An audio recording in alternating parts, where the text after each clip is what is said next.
오늘 말씀 먼저 함께 읽고 사무엘상 1절, 6절, 7절, 10절에서 12절 말씀인데 뒷면에 있습니다. 함께 읽겠습니다. 1절 여호와께서 사무엘에게 이르시되 내가 이미 사울을 버려 이스라엘 왕이 되지 못하게 하였거늘 내가 그를 위하여 언제까지 슬퍼하겠느냐. 너는 뿔에 기름을 채워 가지고 가라. 이새에게로 보내리니 이는 내가 그의 아들 중에서 한 노아를 보았느니라 하시니라.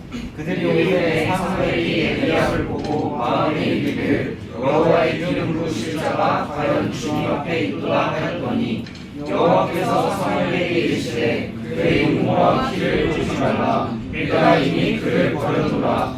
내가 보는 것은 사람과 같지 아니하니 사람은 외모를 보거니와 나 여호와는 중심을 보느니라 하시더라. 이새가 그의 아들 일곱을 다 사무엘 앞으로 지나가게 하나 사무엘이 이새에게 이르되 여호와께서 이들을 택하지 아니하셨느니라 하고 또 사무엘이 이새에게 이르되 내 아들들이 다 여기 있느냐. 이새가 이르되 아직 막내가 남았는데 그는 나를 지키나이다. 사무엘이 이새에게 이르되 사람을 보내어 그를 데려오라. 그가 식사 자리에 앉지 아니하겠노라.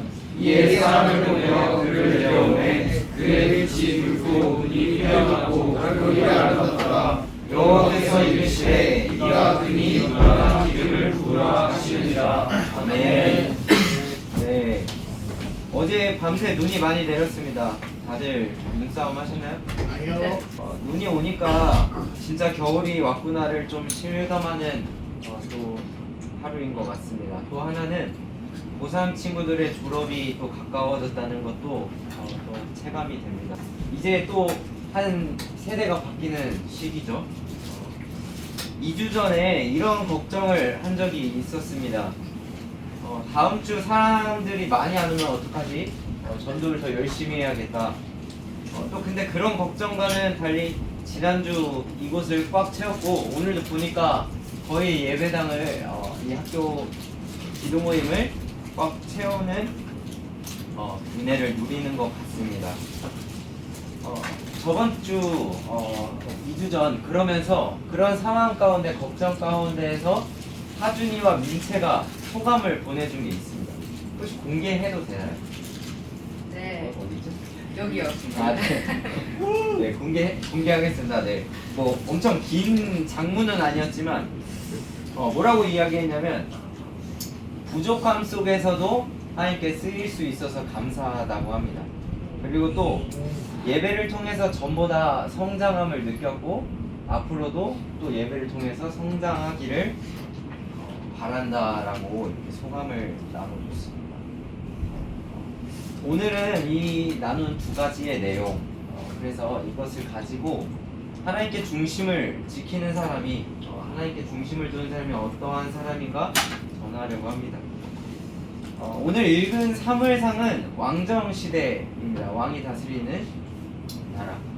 하나님이 세우시는 왕들로 하여금 이스라엘을 통치하는 상황 가운데에 1절에 보면은 지금의 왕이었던 사울 왕을 버려 왕이 되지 못하게 하겠다라고 나옵니다.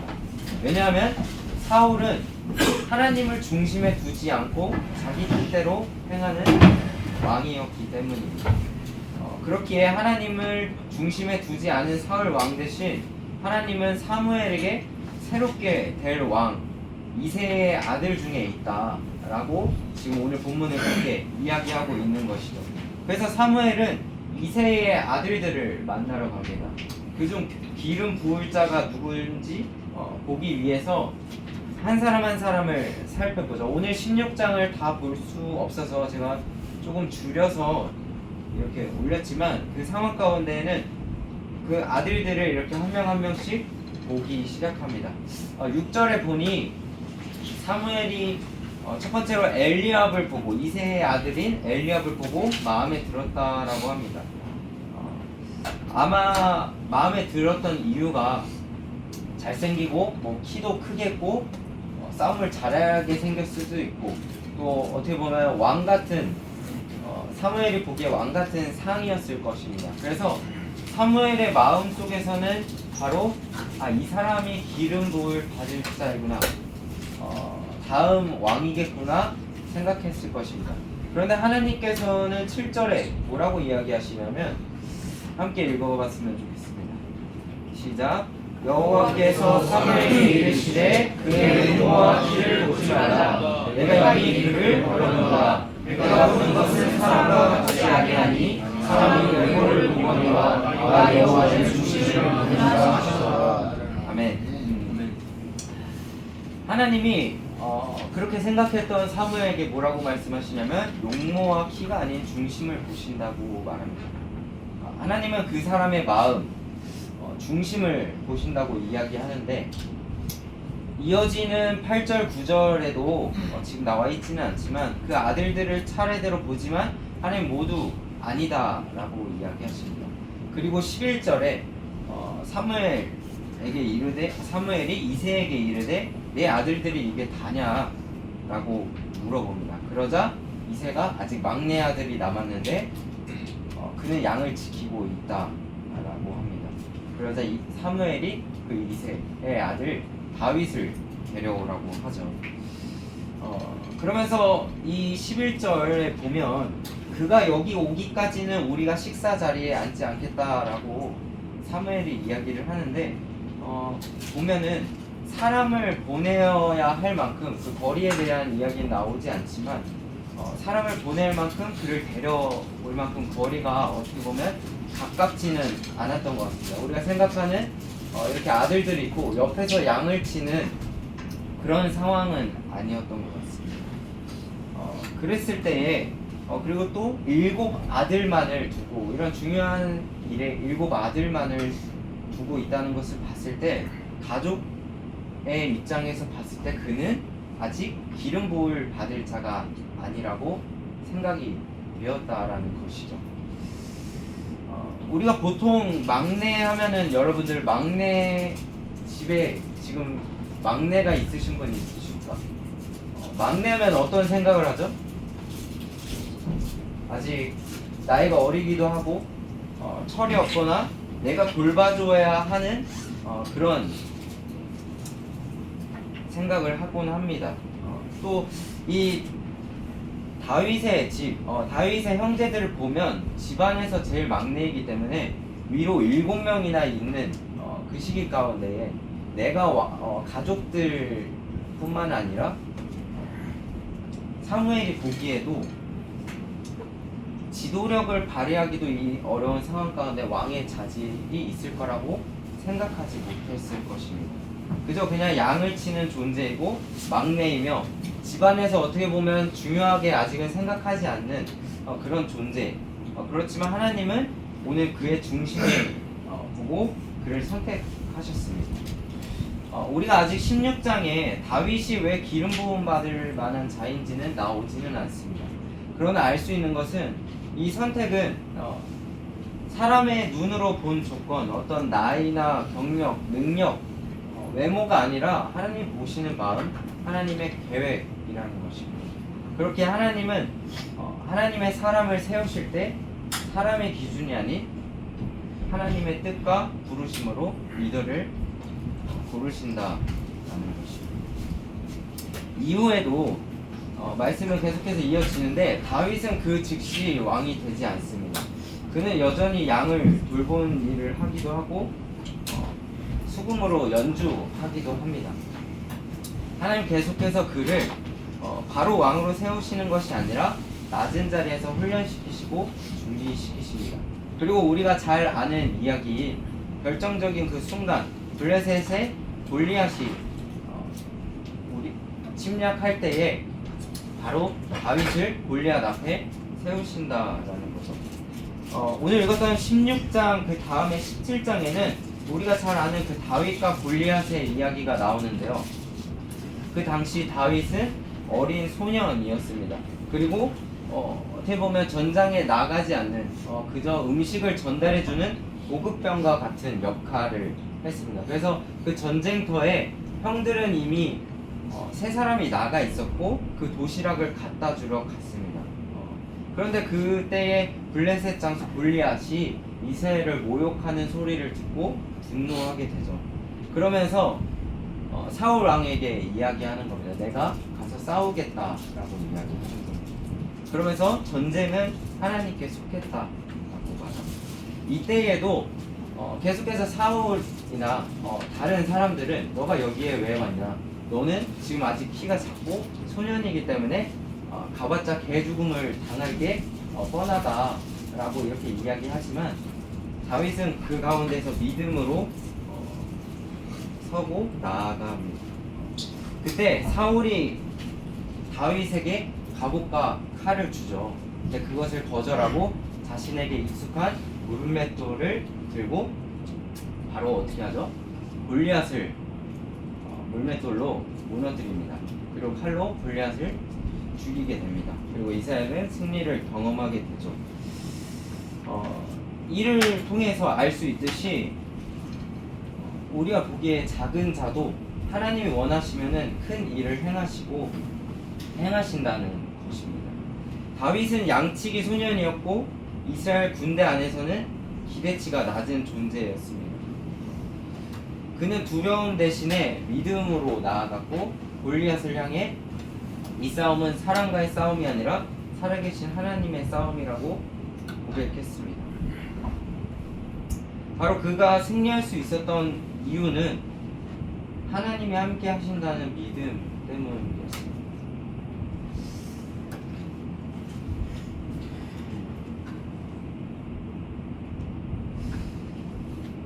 바로 우리가 16절에서 읽었던 것처럼 하나님이 그 중심을 보시는 것이 바로 이 중심을 이야기하는 것이 아닌가 생각이 듭니다.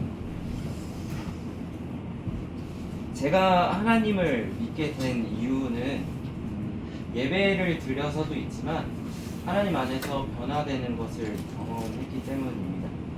10년 전에 저도 여기서 예배를 드렸고 똑같이 긴장과 그 떨림 속에서 실수하기도 하고 박자를 못 맞추기도 하고 또 많은 친구들의 시선 가운데서 어려움을 느끼면서 나아갔습니다. 말을 잘 하지도 못했기 때문에 광고 2줄 또 혹은 나눔을 2줄 준비하는데 전날 많은 생각을 하고 모임 전까지도 계속 달달 외워서 가야 할 만큼 미숙했습니다. 그러니까 사실 예배를 잘 해야겠다는 생각보다 부족하지만 그때 예배를 지켜야겠다는 마음 하나로 그때는 더욱 기도할 수밖에 없었고 내가 내세울 게 없었기 때문에 하나님께 더 매달릴 수밖에 없었던 것 같습니다. 그런 상황 가운데에서 하나님은 한 친구와 함께 제이플의 리더로 세우셨고 그리고 또 그 과정 가운데에 많은 훈련의 시간들이 있었습니다. 그리고 돌아보니 지금 한 친구 함께 리더를 했던 친구는 한 충주의 교회에서 전도사님으로 이제 몇 년만 있으면 또 목사님을 준비하게 됩니다. 그리고 저도 다시 돌아와 여기에 말씀을 전하게 될 줄 몰랐지만 이렇게 말씀을 전하게 되고 있습니다. 바로 이것이 내가 계획한 것이라고는 말할 수 없기에 크리스천들은 아마 이것을 은혜라고 말하는 것 같습니다. 제가 요즘 느끼는 것은 경험이 많아질수록 실력이 늘수록 점점 하나님이 아닌 제 자신을 의지하게 되는 것을 또 느끼고 합니다. 그러나 오늘 말씀이 주어지는 것은 무엇이냐면 바로 하나님은 그런 어떤 능력과 외모가 아니라 중심을 보신다라고 이야기합니다. 정말 중요한 것은 그 예배 자리 가운데에 나의 어떤 잘남들, 나의 어떤 내세울 것들이 아니라 하나님 앞에서 내가 어떤 사람인가, 하나님을 얼마나 의지하는가입니다. 우리의 그런 작은 순종과 믿음이 하나님께서 우리를 귀하게 보시고 쓰실 줄 믿습니다. 그리고 여러분들 모임 가운데에 항상 겸손하게 섬으로써 내가 아까 이야기했던 것처럼 성장하는 경험을 누리시길 바랍니다. 그리고 또 부족함이 느껴질지라도 그 하나님을 향한 중심이 있다면 하나님께서는 그 한 사람을 쓰실 것입니다. 그리고 그것을 또 경험하시기를 바랍니다.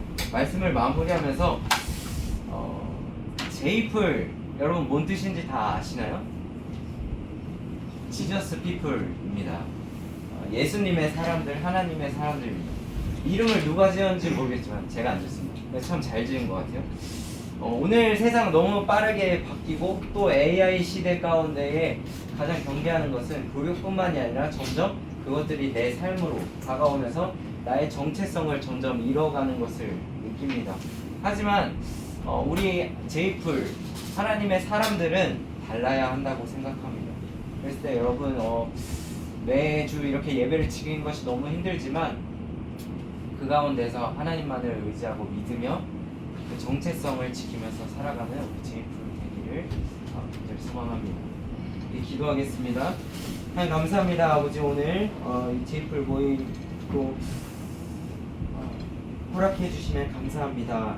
늘 주님 부족함 가운데에 어려움 가운데에 있지만 이렇게 또 많은 우리 친구들 발걸음 인도해 주시고 주님 하나님을 예배하기 위해 이 짧은 시간 주님 예배하게 하시면 감사합니다. 우리의 마음이 어디를 향할 어느 곳을 걸어갈 때에도 어느 곳을 향할 때에도 항상 하나님께 그 마음의 중심을 두는 우리 제이풀이 되게 하여 주시옵소서.